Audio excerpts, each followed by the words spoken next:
Hello, everybody. It is Captain Marty here. And I tell you, it's been really cold. It's been really windy. But we did get some boats offshore out of Oregon Inlet yesterday. And I'm going to tell you what they did, as well as a little bit of other activity when you're willing to work around the weather. I'll be right back. Red Drum Tackle in Buxton is the oldest complete tackle shop at Cape Hatteras. And being the closest tackle shop to Cape Point, Red Drum Tackle has been welcoming fishermen to Hatteras Island with a wide selection of bait and tackle, skilled custom rod builds, rod and reel repair, expert knowledge and information since 1974. Red Drum Tackle knows how, when, and where to fish. To acquire this fishing brain power, visit them online at reddrumtackle.com. Red Drum Tackle, the oldest complete tackle shop at Cape Hatteras and the closest to Cape Point in Buxton. Ahoy there, folks. Captain Edward Lee here, and I want to invite you aboard the Miss Oregon Inlet 2. She's a modern 60-foot head boat outfitted with the latest top-quality safety and fishing equipment. We make 3 trips per day out of the world-famous Oregon Inlet Fishing Center.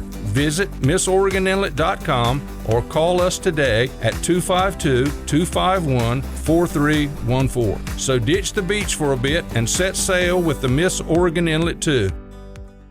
I do take great pride in saying that you can always catch something around here. And let me tell you, it's kind of gets a little bit hardcore right now as the water temperatures drop down to 50 degrees in some places. And so far, we haven't had not that I've heard of anyway, a hard freeze. I'm not really up to date on what the ditches in the Western Sound are like right now, and the creeks and estuaries. But we'll talk about that in a minute. Let's talk about what's going on off Oregon Inlet. Blew a lot on Saturday. I couldn't find anybody that even attempted it. But I was talking to Captain Dickie Harris, who's really my only source right now that's actively fishing out of Oregon Inlet and going on the bluefin tuna hunt. A few boats did get out today. Southeast of Oregon Inlet, out there in the Gulf Stream on the continental shelf, they found the conditions they were looking for, and this would be the conditions they look for the big bluefin tuna, the 600-pound, 700-pound, 800-pound tuna. And when they set out, it wasn't very long before they hit them. 15 minutes of fishing, and a couple of the boats were hooked up. Now,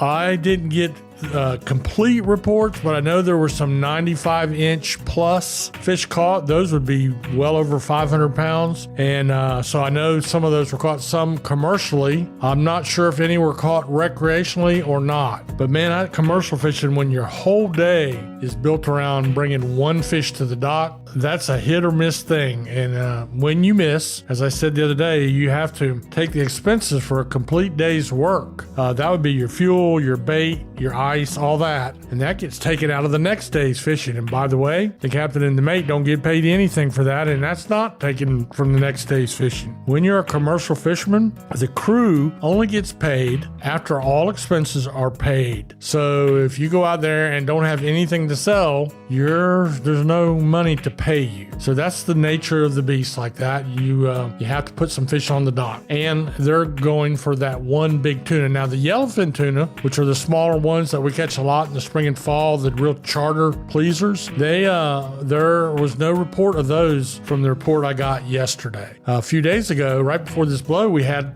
a pretty good day or two of yellowfin tuna fishing. That brings us back to the beach, and there's no intermediate fishing going on in our area, although I did hear that down in Hatteras, they're still scrapping out a few king mackerel down there. Again, just a few people doing that and having to be very careful. It's not the ocean that you have to worry about so much as these inlets. Hatteras, Oregon Inlet, and Ocracoke Inlet are 3 of the largest inlets on the East Coast. 3 of the most challenging with the strongest current, mainly because they drain the Pamlico Sound right out through them. And that's a huge body of water, so you get an outgoing tide and wind blowing in the inlet. It stands the sea up, and it really is a kind of place you don't want to go out there without some real experience, some great safety gear, and especially a double share of common sense. So that's what all that is about. Along the beaches, I did hear somebody complaining about it being too windy to catch a black drum, but I do also know that another person went down and caught 3 black drum and 3 puppy drum in the 9 to 10 pound range on Saturday on Hatteras Island, and there are still black drum to be caught mostly and a few puppy drum from the surf. How much longer that's going to go on, I don't know. Already our temperatures are about normal for this time of year, year, and this is the time of year when the fish get very stagnant. They don't do much moving around. They don't do much feeding. A lot of times they'll get down in a slough somewhere and they'll bundle up together to try to stay warm. It's just not a whole lot going on, but like I said at the beginning, there's always some place you can go to catch something. So we'll take a little break right here, and then I'll talk to you about the backcountry fishing and talk to you about an event coming up this Saturday. At Fishing Unlimited on the Nags Head Manio Causeway, not only can you get stocked up with all the bait, tackle, and amenities necessary to fish, but you can also be your own captain. That's right. At Fishing Unlimited, you can rent one of their spacious pontoon boats to go fishing, crabbing, dolphin watching, or just to cruise the Roanoke Sound. It's family fun at its finest. Half-day and full-day rentals are available. Be your own captain at Fishing Unlimited on the Nags Head Manio Causeway. All right, so not much that I could find going on in the Sound. I was asked, are the ditches over around Long Shoal and over towards Swan Quarter, are they frozen? And I've not heard those reports of any. So I see a little bit of ice along the edge of the marsh and a little bit of frozen puddles, but I'm not seeing a thick coating of ice anywhere that I'm aware of. Today, there might be with this little bit, the wind has fell out a little bit. Yesterday, there was a little bit of effort and they're still catching speckled trout, but that's all I heard about.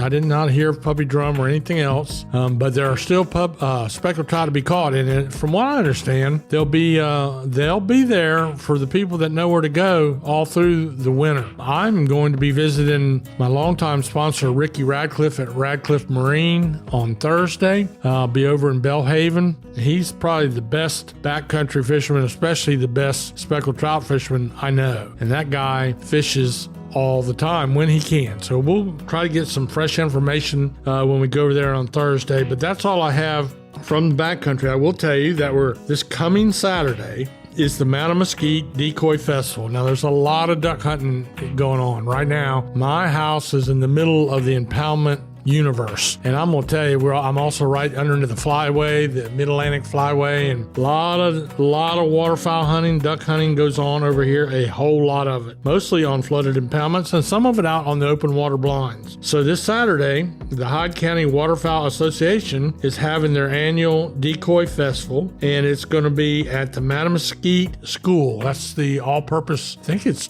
all-grade school right there at the foot of Lake Mattamuskeet, really. If you're coming from the beach, you can go to Columbia and then drop south on 98, enjoy a nice ride across the lake, across Lake Mattamuskeet, which is North Carolina's largest lake. And then when you get to the other side, you'll hit Highway 264. You'll see the high school right there on your right, and that's where you'll want to go. That's this Saturday, January 18th from 9 o'clock to 5 o'clock. There'll be carvers doing all kinds of decoy demos. There'll be buy, swap, trade decoys, swan calling contests. There'll be some art, waterfowl art, wildlife art on sale, a silent auction, and then there'll be concessions with hot dogs and barbecue and crab cakes, sausage wraps, stewed oysters, all that good stuff. And you're thinking, man, I bet that's going to be expensive. Well, you pay for your food at the concession, but the price of admission is $5. $5 that supports the Hyde County Waterfowl Association. That's this Saturday at Mattamuskeet School. So go out there and do that if you get a chance. And that's about all I have for you today. We'll be keeping you posted, and we're turning the corner here. In a couple weeks, we'll start being able to think about gardening and spring fishing and booking trips and things like that. I'm going to do some segments on the proper time, the proper day of the week, all those things for booking a charter, making sure you get the right charter with a reputable captain. So thank you for joining us, and we'll teach you more about that in upcoming episodes, and have a blessed day.